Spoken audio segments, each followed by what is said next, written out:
Okay, I was not at all convinced of Punchline, and I realized how stupid I am now. I leveled her up on my account just to check for my free to play account, and she ended up being a beast. Let's hop into her kit right now. There is a difference between you and me. We both looked into the abyss. But when it looked back at us, you blinked. Hi guys, I'm Gravity here, and this is a DC Legends video. In this video, I'm gonna go through an in-depth guide of Punchline. I have her L2 right now. She's not even leveled up that much, but she's already shown her value for me and for my style of play. I absolutely love her kit, so I'm gonna just hop right into it. First off, the aesthetics.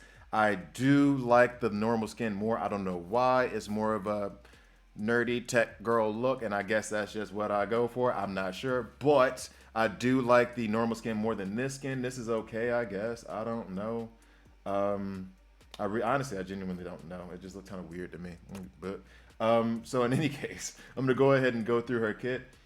Toxic relationship, damage and apply 3 disease. It'd be 10% damage if I went ahead and ring that out. Also gain 3 mins. Now this is where I disagreed with the legendary order for Punchline. If you go check it out, so I'll get into that later when I actually go into DC Legends Toolkit. And then XOXO, damage to an enemy. And then if I ring that all the way out, let's go ahead and say the chances are, so 3, that's 87. So 100% chance to gain invisibility, and then plus a bunch of damage I haven't added yet. And then the legendary ability, 50% chance to apply 3 empowered stamina ups on a random ally who's injured below 60% of their total HP. That's kind of a good ability, but with a 50% chance and all the other stuff, but I'm not really rocking with it. Then on the A3, see, look at how few rings I've put into her, and I'm already saying how much I love playing with her, how much of a beast she is. 100% when booked, or not booked when it's ringed out, but it's 82% right now. A chance of applying buff immunity to enemies and then damage on top of. And then you have the passive ability, the ability that I love. When an ally is hit, 64% chance, 70%, soon as I get the rings for that, I'm doing that. 70% chance to apply 3 disease that ignores immunities on the attacker. When somebody gets hit, they get 3 diseases. Who cares if they have debuff immunity or not? Also apply buff immunity. That is nuts for the legendary. That is nuts for the legendary. I can't even express how crazy that is. And this was when I went. Okay, so I had her on my free to play account. I think I have her like R4, maybe. I think it's R4. And I was like, okay, I want to go ahead and invest in her. I'm gonna need to invest in her for next month for progression, but let me see how good she is. And so then I actually just took a 70-11 on my main account, and doing friendly fire was like, yo, this is boss. I need to work on her on the other side of it, because even if she's not that great in terms of the best ever, she's going to be the best tune on my free-to-play account, especially one that goes with my style of play. Not to mention that Roz is there, so I'm going to be able to lay down disease all over the place. I'm going to get talent soon, so I can remove debuff immunity as well. So she fits my style of play to perfection. Then Mercury retrograde, passive ability. If an enemy has disease, I think that is going to be 12 plus 100% chance to apply 1 strength down at the start of the enemy's turn. I mean, it's 1 strength down, 2 strength downs if you get a ring down. So I mean, it's good, but I'm not really not so much. You know what I mean? It's applying 2 strength downs at the end of their turn. It's not that much, so I'm not really too excited about it. And then for the legendary ability, start the battle with invisibility and 1 empowered stamina up. If that was more than 1 empowered stamina up, sure, but I'm not really rocking with that. But right now I will say she is viable for me. Honestly, she could have been viable for me and my style of play at L1, just because all I want is to get that that buff immunity. So when our allies are getting hit, buff immunity and disease, awesome, absolutely awesome.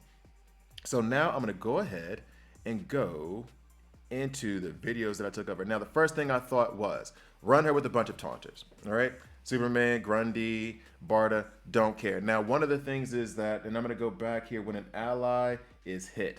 So when an ally is hit, when they get that's when they get the disease. The reason why Superman is not a great shout for this one at all is because when he has damage immunity, he's not getting hit technically, and he gives himself damage immunity when he starts to ramp up. So That wasn't exactly the smartest thing for me to do. Let me go ahead. Is this going to play for me ever? Come on now.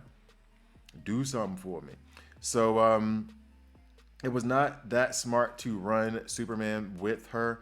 However, running her with Barda, running her with Grundy did work out very well. Like, I don't know what's going on here, yo. Thank you.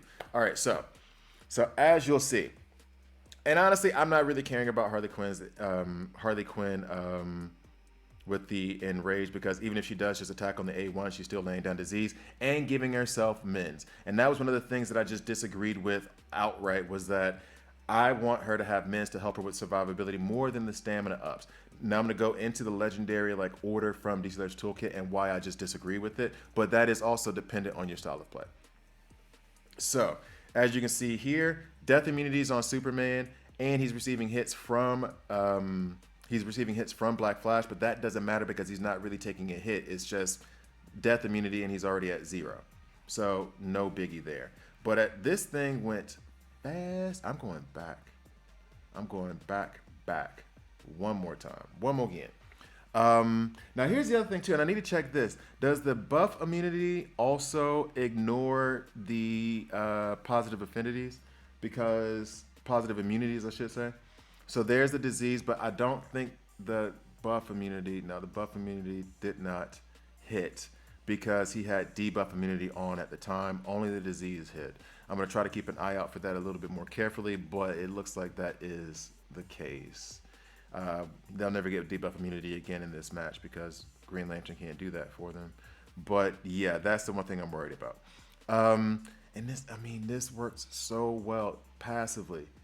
Passively, she's laying down disease, and so anytime anybody gets a turn, it's hurting their entire team. This is why I love disease so much. Disease was just a ramped up version of bleeds. Honestly, disease is empowered bleeds, if you will. And so if anybody takes on damage, it's just absolutely a ton of fun. This is me also running her with Darkseid. Because like I said, if there's anything that's of value, and like I said this in a video about Talia that'll come out later this week. If there's anything about Darkseid, is I like giving him a bunch of buffs, so that way those who do a lot of damage on their A1 or can do a lot of damage on their A1 get multiple turns. One thing we do not like here is that Sapphire gave us buff immunity, which is going to kind of lock Darkseid at the moment. I think he has enough buffs. I think 5 buffs is on him, so we should still be able to get away with doing extra hits on our A. So you see an extra hit there from Naomi. However, I want Naomi in there for those extra hits on the A1 so she can get the taunt back on herself. We have the primary, secondary taunter set up. Barda is going to be the turn 0, and then Naomi is going to be the one who constantly gets taunt on her A1 through Darkseid, hopefully. That way we can keep taunt on our team and protect it. So that way, as they're getting hit, as you see, Huntress with all those disease from hitting us. Whenever she gets a turn, she's hurting everybody. I absolutely love it. This is perfect for my style of play.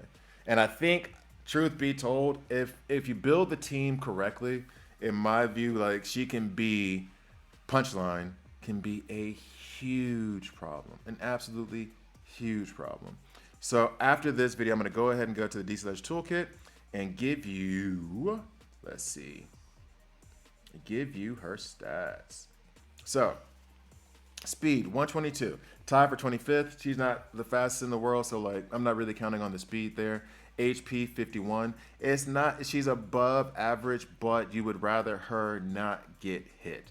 Put it that way. Her intelligence is almost at the, lower third of all tunes in the game, and then her strength, 34. I don't care about strength, quite honestly. I do not care about strength. HP would be nice to have because I want our allies to get hit. But if that's not happening, that's fine. I'm going to put taunters around her to protect her, because when those taunters get hit, she's still going to give out disease. So her strength does not matter to me. I don't need her to hit hard. Her intelligence would help with her survival against special damage tunes. I get it, but still, I'm not bringing her for damage. I don't even care about the speed. I really don't care about the speed. All I want is for her to survive, period. That's the end of the discussion. If she survives, then I'm in good shape. So, and then this is what I'm going to talk about, Legendary Order. So Legendary Order here, they would rather you go for the 4 which is the buff immunity that we talked about. Then they would say start battle with invisibility and 1 empowered strength up. I don't get that. It's only 1 empowered strength up, so you're making her a little bit tankier, but it's not really that great. Now the invisibility does shield her from enemies, so that way you can ensure that she's not going to get hit, everybody else is. However, in that scenario, I would rather bring a taunter and have the taunter be the main target and protect the entire team, quite honestly, and then have the A1 where she's giving herself mins when she's using the A1, helping her get to overheal. So like that's what I would prefer to do, but to each their own, I guess. So now let's go back to the videos. Next one up is Roz. Okay, see, I loved using Roz. Roz is one of my favorite leads. Is he useful or a top 10? No, but he's so much fun to play with. And actually, his status, his usefulness might skyrocket here in a little bit, just because talent's coming out, and once you can remove those debuff immunities, then it works for you. Here, we don't have to worry about debuff immunity. I'm not worried about anything other than helping the survival of Punchline. So I have Tara and Barda in to give stamina ups and agility ups, making her tougher to take down when they do hit us, like what just happened. As you can see, disease is spread over the entire team. So when anybody on the enemy team takes a turn, they're automatically hurting their team. Then with Roz, whenever an ally attacks, lands a hit, then he's going to attack the primary target with his A1, which also lays down disease. So basically, every time they get a turn, they're just killing each other. It's just fun. It's just fun to me. I like disease and please. They're my favorite. I love stacking them, and this works so well with her to the point of where I do not have to worry about debuff immunity anymore. When it comes to disease, I can drop her in. Awesome. And then if there's a debuff immunity, like for example with a Terra or a Green Lantern, then I can just literally drop in Wonder Girl and take care of the debuff immunity, hopefully well enough so that we can get some more disease in. But even if it's there, I could drop in Wonder Girl to cause some damage, but she could still lay down the disease past the debuff immunity. Like it's absolutely so much fun. It's so much fun. If you're early on in the game, work on her. Disease will help you progress, especially in longer battles. I take whenever I'm using her, I take a defensive posture. I'm going to let you attack me first. I'm going to let you hit me. Go ahead, knock yourself out. I'm going to be back on defense, and then let the disease take care of you, basically. So here they do have debuff immunity up because Martian Manhunter used his A2 at the start for some reason. And so now all I'm worried about is beefing everybody up, so that way when they do come and hit us, we don't fall and they just get disease all over the place. So much fun. Absolutely love it. I'm surprised. Surprised may not be the best word, and I shouldn't have used the A3 on Black Flash just then. I'm surprised how much I overlooked her ability when I did my beginning of the month preview. And how much she would fit with my playstyle. I was very, very skeptical of her. I don't know why. If I'd read it properly, then I would have seen the potential for her to be great in my style of play. Like it's like like right now I'm literally just waiting for Spectre to get his turn. That's it. I'll hit everybody else because I'm waiting for Spectre to get his turn. I want that disease on him. Like I want him to affect his team in that way. Actually, and there was one battle it was so funny because the only person who survived was like Punchline with like that much health, and there was like 4 other tunes. There was 4 tunes on the other side, and I wish I recorded it. And because there was so much disease around, whenever they got their turn, each of them died as they got their turn, and so she was just standing there left alone, like, and I'm fine. All right, so as you can see, we have Azrael well in hand right now. Just stun him and keep laying disease on him, let him kill himself. Awesome. Absolutely awesome. I love it. I absolutely love it. I don't know what else to say about it. I really don't know what else to say. It's so much fun. It's so much fun. So I guess we'll go ahead and go to the next video, and then we'll call it quits there. Synergies that I was trying to run with it, like I said. This is where I was trying. Okay. So Jace Fox, I'm trying to get him back. Like I'm trying to use him again. He is actually really, really good against special damage tunes as a taunter. So I've had some fun using him again. So since I was running Lex, I decided to go ahead and put Jace Fox in as the taunter, because once he gets those int ups, then it helps him survive against, Spectre, for example. We then have the agility ups again to make it Punchline tankier, harder for her to kill. And then I'm going to go ahead. Okay, I thought so. Yeah. I buffed on this one. Give everybody overheal. Buff again. Give everybody overheal. Help us with survivability. Then you guys can attack us all you want to. And we will go ahead and give you all the disease and buff immunity that you could take. And that, again, seeing the buff immunity. So the buff immunity does not work if there's debuff immunity. Only disease will be laid down. So good to know. Good to know ahead of time. Oh, so good. So good. I don't even I think I won this battle. Can't even remember. But yeah. And actually, one of the synergies that I was thinking that would not go with her, if I'm not mistaken, it was it's one of those things of how much disease is too much disease. Like, how much do I need to bring in terms of support? And right here, there's no other disease characters on there, so having Roz there was great, fantastic, but it wasn't absolutely necessary. So running her with a man bat, for example. And here's the problem. That was the thing. So she lays down buff immunity, right? Now, I don't really want to run her with man bat, even though man bat lays down a ton of disease. The reason being is that man bat, one of his passive abilities is that if a hero taunts, then he attacks them. And so, there's another one. I'll go ahead and let this one run too then. And they are way higher than me. 39,000 versus 32,000. Let's see if this went well. So if she puts the buff immunity on the enemy, and let's say Power Girl hits her, she puts the buff immunity on her, then Power Girl won't taunt. So then that passive ability, which is pretty awesome for Man Bat, won't proc. So that's one of the problems that I saw with, let's run a bunch of disease tunes. Let's see if this works. And in my view, I don't think it would. I haven't got a chance to really experiment with it.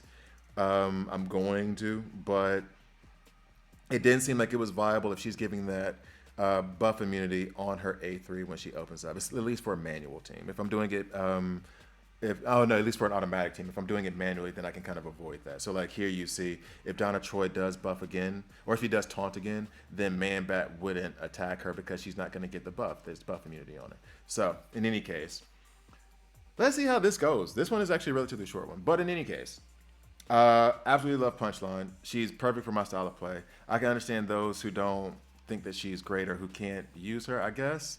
But if you like stacking debuffs, then she's definitely for you.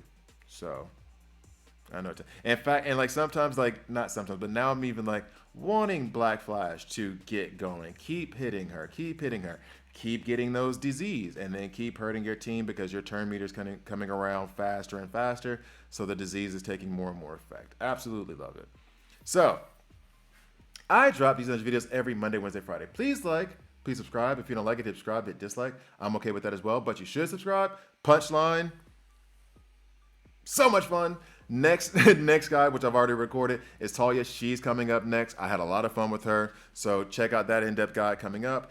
IG for the mailbags. I'm going to do a mailbag episode relatively soon, like a YouTube mailbag episode, but I answered most of your questions over on IG from Reddit, Facebook, and from YouTube. Also, riddle me this. I'm going to do a video with Dr. Zabaro and the Q, so go ahead and actually we'll just go ahead and let these things keep running. So I'm going to go ahead and do a riddle me this with the Q, and we're going to try to think of something fun to do alongside it, but I'm going to do a mailbag, so go ahead. There's a question up in the community. Go ahead and put your questions there, and then we'll go ahead and answer those on the Riddle Me This. Check out the merch store. Thank you guys for watching all the way through. I'll see you next time.